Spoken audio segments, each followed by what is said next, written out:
was your approach to the team that you would be taking to Israel?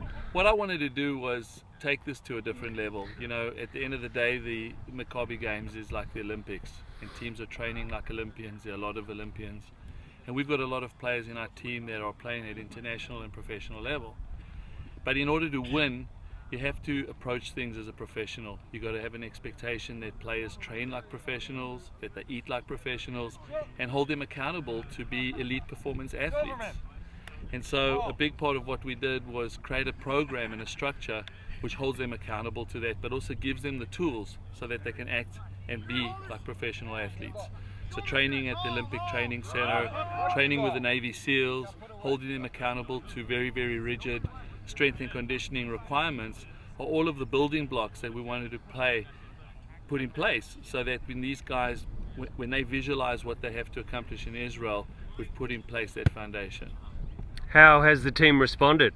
It's been remarkable. I mean, because we have some players that are playing professionally and at international level, and then we have other players that are remarkable up-and-coming athletes, but you can't tell somebody to behave like an elite performance athlete until they see it, until they can visualize it. And so what we've done is immerse them in this elite performance environment, and suddenly they are starting to see and hold themselves accountable. So the top players are lifting the guys that are still learning, but the guys that are learning are forming a bond with everybody, and it's becoming an amazing experience.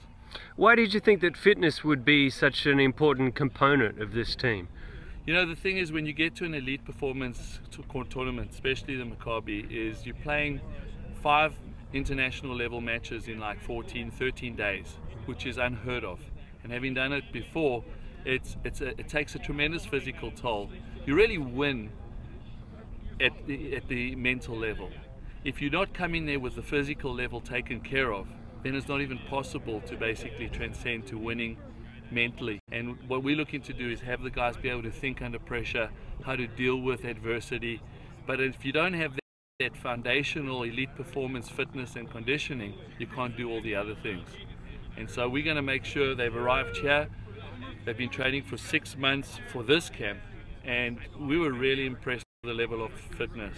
You know, we went to the Navy SEALs, who do this with a lot of different elite performance sports teams. They worked with a lot of the Olympic level teams before the Olympics, and the SEAL instructors were telling us that they were amazed at the level of cohesion, fitness and strength that our team brought to that session. So it made us very, very proud.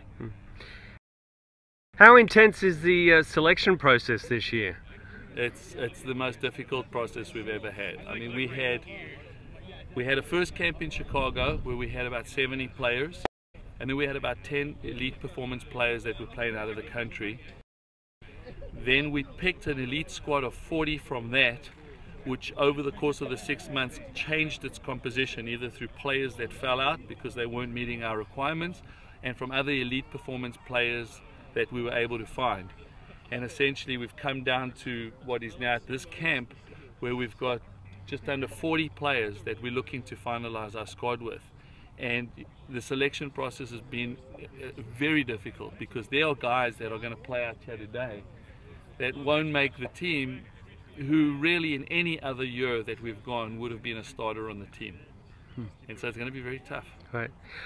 Tell me about your own history with Maccabi Rugby in Israel. Well, I first played in 1985 for South Africa.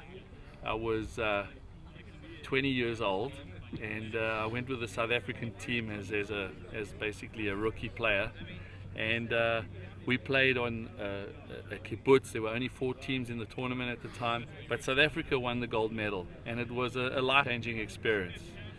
Even then, you know, still walking into the opening ceremony, 60,000 people in the opening ceremony, it was like going to the Olympics. But then with the added difference of it being the Maccabi Games and Jewish athletes from all over the world. Then I immigrated to the US, and I played in 1989, and we got the bronze medal, and had a tremendous time, but I don't think we were at the level we needed to be. And then I was captain for the 93 team, and we had a very good team, but we didn't have all the pieces in place, and we got into the final and we lost to South Africa, and we all felt that we could have and should have, maybe could have, would have, should have type of thing. but it left a very, very bitter taste in a lot of the senior players' mouths.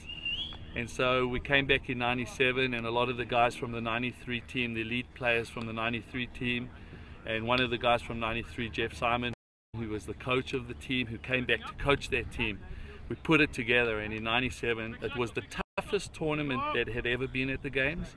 There were 9 countries, and it was very, very difficult tournament. And we won. We beat South Africa in the final. And it had such a life-changing effect on all of the players. It's actually amazing to see 24 years later, it's had an impact on players that they've got with them for the rest of their life.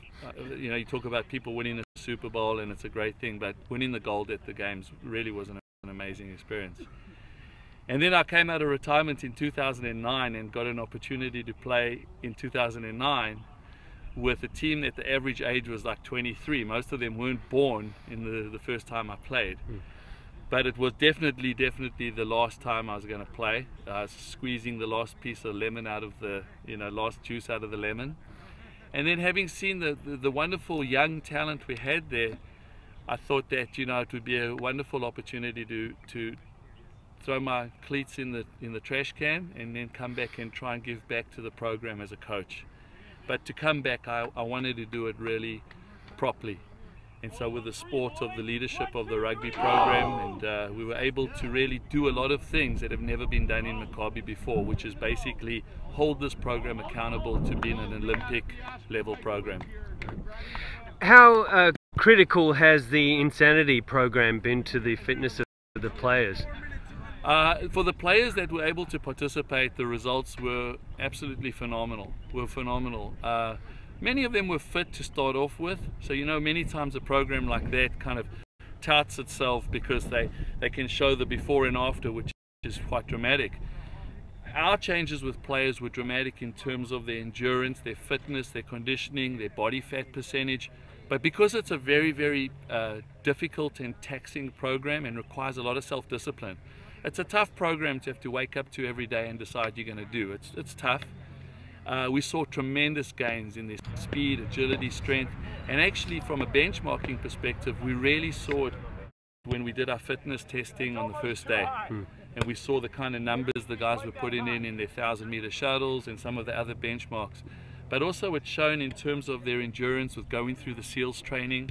We didn't have one player. We had around 40 guys go to the SEAL training, and we didn't have one player who had to bail out of the SEAL training. Everyone was able to start it, finish it, and finish it pretty strong.